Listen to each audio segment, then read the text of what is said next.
magandang buhay mga palangging. So today's video mga palangging, meron naman tayong pupuntahan dahil mayroon po tayong concerned citizen at may message sa akin, ang binalita sa akin ang case ni Nanay Elma. At ito na nga, binisita namin ang sitwasyon ni Nanay Elma. Pagkita ko pa lang sa lugar ni Nanay Elma, kung saan siya nakatira is alam kong hindi na safe dahil mababa po ito. Sigurado kapag umulan ito, siguradong tataas ang tubig at hanggang bahay ni Nanay Elma. So pagkita ko sa bahay ni Nanay Elma is nakita ko na talaga na sobrang luma na at hindi na safe para sa kanya. At alam kong kapag umuulan is mababasa siya sa loob. Sinubukan kong pasukin ang bahay ni Nanay Elma.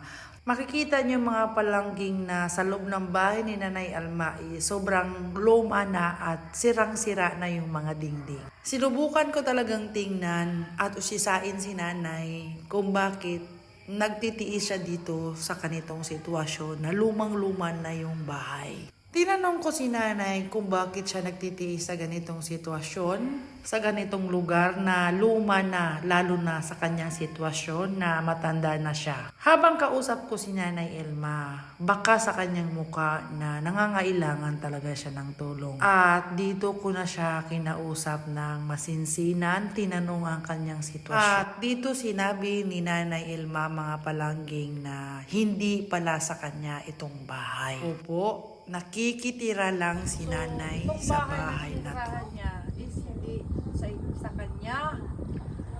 Tapos pinatira lang siya. So ngayon nag-decided ang may-ari na ipag-iba itong bahay. Kasi hindi naman to sa kanya. So paano paghalin pag-iba? Di paano din ka makanto? Saan ka pupunta?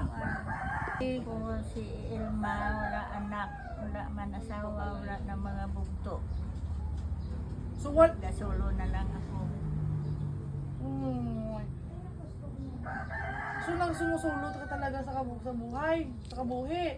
Wala man sa mga palangang kapatid, wala anak. Ay na. Anuhin na nila to, pagiging gubuonan nila. Oo. Ay ambot ganit galibog ulo ko kung sa din ako makadto. Na problema daw siya kung saan siya pupunta kasi gagigibain na to kasi nakikitira lang siya. So wala ka talaga balay, wala kang gitan na. Ay na. Napangayo ko bublig sa inyo. Ano mo sa akon.